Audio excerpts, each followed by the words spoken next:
Naruto let his fingers drag through the feathers, allowing himself a moment of peace. Tuning out noises his team made, Kimimaro stayed crouched beside him, both hidden by the leaves of the tall tree. Kakashi sat below them, reading his book as Sakura and Sasuke ran up the tree. Sasuke hadn't yet reached the top. Kakashi was making Sakura turn up and down to grow her reserves. Naruto was free to do as he wished. He just stroked the small robin in his lap, which had curled up on his lap, resting from flight and basking in Naruto's presence. Finally, he spotted what he was waiting for. It was in the form of a raven. The raven swooped to him immediately, landing on his outstretched arm. He took the large roll of paper from its talons and opened them. The raven hopped to his shoulder and pecked at an area on the map. Ravens were intelligent creatures, and this one lived in the Forest of Death, forcing it to be trickier, sneakier, smarter to survive. Besides that, just being in Naruto's presence long enough seemed to make animals smarter. Maybe his bond with them from his mother's bloodline allowed them to think more like humans. He and the Kyuubi had finally learned to the extent his mother's bloodline had passed on to him. He could command almost any animal. Animals understood him very well. Animals could be changed in his presence, becoming smarter, growing larger, or becoming better fighters. He shook the thoughts to the side and stroked the raven before dismissing it. He pulled a pen out from the inside pockets of his coat and circled the area the raven had pointed to him. Slowly, 5 more ravens appeared, all bringing various things as proof they had found something interesting. One brought a small knife, another brought another map, and one even brought an expensive-looking slipper. All the ravens pointed to various places on his map, and as such, he circled them. When the last raven was dismissed, Naruto dropped to the ground of the clearing, Kimimaro following, and the robin flying back to the tree. The others paused to give him a look before training and reading again. Naruto just set the map down, unrolled, and pulled his sleeves up, biting his thumb. His team paused again to watch as he wiped the blood over his symbol. 10 various puffs of smoke appeared, each clearing to show various animals. A vixen the size of a large dog, a small fox the size of a cat, a snake as large as his arm, a snake the size of him, a snake the size of Kakashi, a regular-sized black-backed jackal, a coyote the size of a wolf, a black bear, a wild boar, and a bobcat. It was odd to see all of them in one place, but the Forest of Death held animals from all over. Naruto pulled a bloody bandage from his sleeve. Try and find the man this belongs to. Don't allow him to see you, but tell him after sending at least one of you back with his position. He may be at any of these places on the map, Naruto said softly. The animals from the Canidae family stepped forwards first, sniffing the bandages and hovering over the map before barking and taking off. The others slowly came forwards, doing the same. Naruto had got the bandage when he had checked Zabuza's pulse after the hunter appeared. He knew the man hadn't been dead because of his senses, but he had decided to play along. As the last animals vanished into the undergrowth, Naruto rolled the map up and tucked it up his sleeves. He straightened to find his team staring at him. Wow, I didn't know the Forest of Death had such a variety, Kakashi said. All of the regular animals avoid humans because they know only ninja enter, and ninja are dangerous. The larger ones don't usually bother with humans either, except the stupider ones. Besides that, I brought a few back when I returned from my vacation. Kakashi gave an understanding nod. Sasuke stepped forwards, frowning. Where'd you get the summoning contract that allows you to summon all animals? It's not a contract. You mean you've got all those animals to just agree to be summoned? Sakura asked.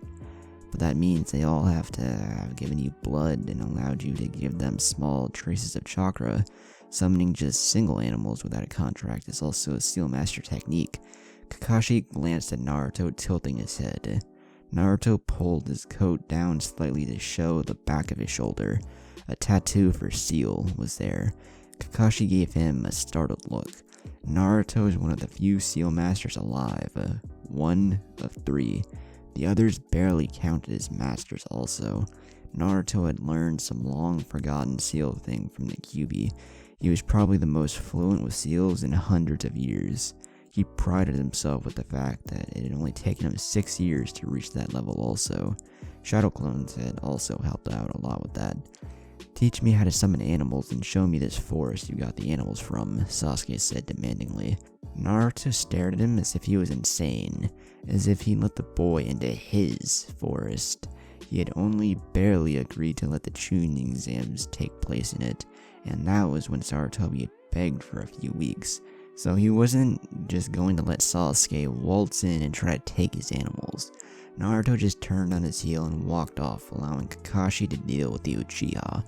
Naruto circled a small area on his map and studied the rest of it. So far, neither Zabuza or his apprentice were at any of Gato's bases. Seems they were smart enough not to stay with the man. Naruto was unsure of where else he could be though. He frowned and thought as he turned to Kimimaro. Kakashi was idly reading across from them, leaning against the wall. Sakura and Sasuke were asleep along with most of the house. It was quite early. Naruto motioned Kimimaro forward and hit a few circled areas. "Gato should have a base here and here. I want you to destroy them all, and kill all of Gato's allies within. If there are any prisoners or people forced to be there, let them go free. Seal any of the valuables and weapons in some scrolls, and gather any heads that have bounties on them," Naruto whispered to him, soft enough so that Kakashi wouldn't hear. Kimimaro nodded. "I do not know how to make sealing scrolls, and I have none." Naruto just gave him a reassuring nod and pulled a single small scroll from his coat. Kimimaro looked at it curiously as Naruto handed it over. "It's my own design. It can hold as much as 10 regular sealing scrolls." The teen looked at it in appreciation, then stood and bowed his head. "Meet back here when you're finished, and take Silo with you," Naruto said, motioning to the jackal at his feet. Said jackal gave a yip and followed the bone user out the door. Kakashi also watched him leave. "Where's he going?" he asked. "He'll be back," was all Naruto said. Then Naruto rolled his map up and slid it in his sleeves. Before standing, he glanced at the crutches beside Kakashi. "How much longer until you're in top form?" "A week minimum, 2 maximum." Zabuza had a few good wounds also, and he had chakra exhaustion in the end also. So he should take the same amount of time, if not more. Kakashi nodded thoughtfully. Naruto quickly summoned a raven and 2 large wolves. The wolves were about the size of a pony each, one a dark gray and the other a deep black. The gray female was the one who had taken a liking to Kimimaro. The black one was just another of the pack. They gave him a soft yips as greetings as the raven flew to Kakashi's shoulder. "Yuri, the raven on your shoulder, will be able to find me at any given time if you need to send me a message of such. The wolves shall help you guard, one staying at the house, the other going to the bridge with you." Kakashi gave a slow nod, looking him over. "And where are you going?" Naruto just smirked and walked out the door. Naruto gave a devious smirk as he stepped over the corpses guarding the door. Said corpses had looks of shock and terror still etched into their faces. Naruto just walked on, cracking his knuckles and flexing his now blood-stained claws. His coat sleeves hid most of the blood up his arm as he walked down the hall of the base. He was about 10 feet into said hall when he reached stairs going down. This was one of Gato's bases that was hidden underground, the entrance hidden as an old shed. As he walked further down the stairs, a light got closer and noise got louder. When he finally reached the bottom of the stairs, he stepped through a door to find a group of men sitting around a table drinking and playing cards. The rest of the room was filled with crates. This base was about half a kilometer from one of Gato's ports. Naruto stepped into the room unnoticed as the men guarding the cargo were mostly drunk. In one of the corners, a woman sat shivering with a chain around her ankle, shackling her to the wall. One of Gato's slaves. Naruto despised Gato for that reason. The man had set up a slave market that ranged across the elemental countries. Few set up slave markets or tried the risky business of selling slaves because most of the ninja villages were disgusted with them. The cruel truth, though, was that there were slave markets, and people were captured in battle as slaves. Being captured in battle did have its risks, such as slavery, torture, rape, and death. and many accepted this. The thing Naruto hated about Gato, though, was the man just took innocent people from various places and sold them as slaves. Naruto narrowed his eyes at the man and quickly scanned the room. Said room was quite large, about 28 feet by 28 feet with a height of 10 feet. It was filled with crates except for the center area with the table, and the few doorways that most likely led to rooms the guards stayed in. Naruto looked at the woman again and was about to move towards her when a voice stopped him. "Hey, what are you doing here, punk?" Seems the men at the table unnoticed him. They were all rising and grabbing their weapons. "Where's Roshi and Jin?" one other spat.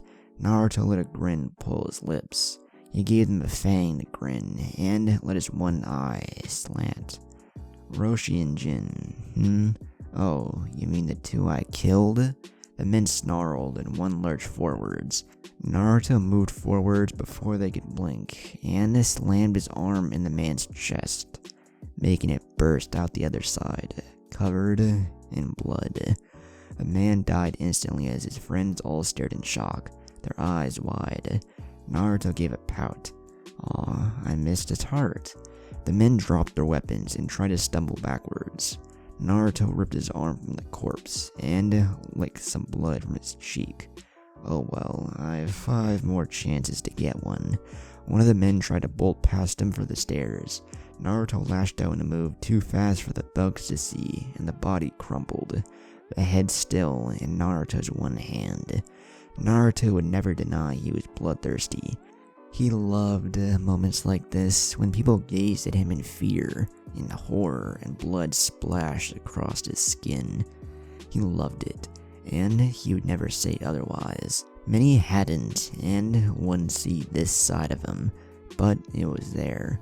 Naruto dropped the head and lunged at the last 4 men, grinning all the while. 2 seconds later, they were all dead. Naruto shook the rivers of blood off his arm and turned to the woman. She was looking at him with fear and trying to sink into the wall.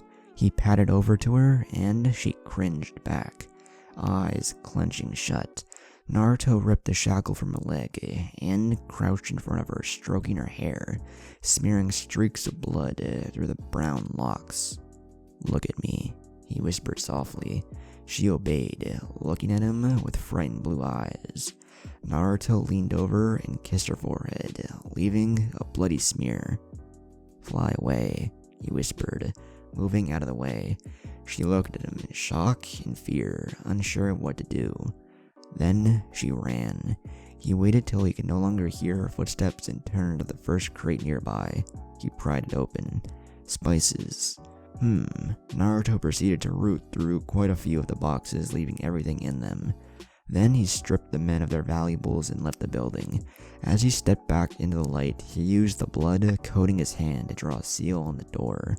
Then he made 10 shadow clones. They gave him various salutes. Because of the seal, they wouldn't dispel when he was more than a kilometer away like normal. They would guard the area for now. Naruto strolled off, humming. Naruto signed the papers with a flourish of his hand.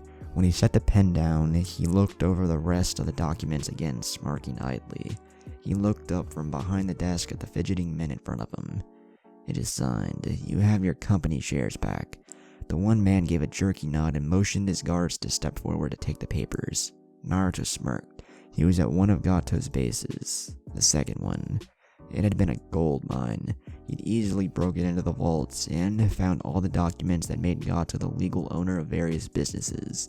Naruto had forged Gato's signature, the one he had just signed, and handed over all his ownership of a cloth company back to the owner he had cheated it from. "Thank you, Lord Uzumaki. We'll be forwarding your shares of the company to your account." The owner laughed nervously with relief as he grabbed the document and hurried off. At first, the man had been worried about what Gato would do when he learned of the deceit, but Naruto had swore to deal with it. He had enough of a reputation that the man believed him. It seems during his 1.5-year trip across the countries, he had picked up a name from slaying so many bandits, helping out certain people, and other things like rescuing Hayate and attacking those Iwa Chunin. It wasn't enough of a reputation to get him much attention, but if he wasn't wrong, he was listed in Iwa's bingo book, C class. called the Beast Lord. He had killed those Junin and Jonin when giving that girl the thanks a few years ago, and it had gotten out. They didn't have his picture or his name, but they did have a good description. Luckily, few pinned his name to the Beast Lord. Though Kumo had, they also didn't have a picture. They just knew him for his animals. He was a low B class in their books. Naruto gave a deep chuckle and glanced around the fancy office. This was one of Gato's main bases, but sadly the man was outside of Wave at the moment. Naruto gave a brief hum and stood. He made a group of clones to strip everything of value from the place before he would light it on fire. He returned 5 companies, their ownership gaining some valuable shares. He also made sure to destroy a few things that helped Gato keep reign over the smuggling ports. Seems Gato hadn't taken the time to truly take over those illegal routes, going the easy way and abducting people who really ran the routes. Naruto had let them go free, and soon those businesses would be out of his control. All the legal routes would be mostly obsolete when the bridge was finished anyways, so he left them be. But he had tampered with the man's bank accounts. Seems he had a few accounts, but a large amount of his wealth sat in an underground vault, made with the best metal and the best locks. Naruto had punched through the metal like paper, and used a blood seal that he had invented which weakened elemental substances, and metal was an elemental substance. Then he had charged his arm with Kyuubi chakra and punched right through the door. He had emptied the vault into his own sealing scrolls and tucked them away in his person. He planned to keep some for himself, but he wasn't very cold-hearted. He would give the rest to Wave.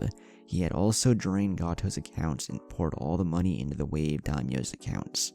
He had heard the Wave Daimyo was a fair man, and knew he wouldn't spend the money on just himself. Naruto allowed a smile to take over as he stepped from the building. He made quick hand signs before breathing out. A fireball leapt from his mouth and spread to the building, splashing it with fiery red flames. He watched a moment as flames consumed the beautiful mansion. He had heard the screams of the last few people left alive inside. He gave a dark, twisted smirk. He knew when he had killed the thugs that a few had hidden inside in various places. He had let them hide. They must regret it right now, as they all burned to their deaths.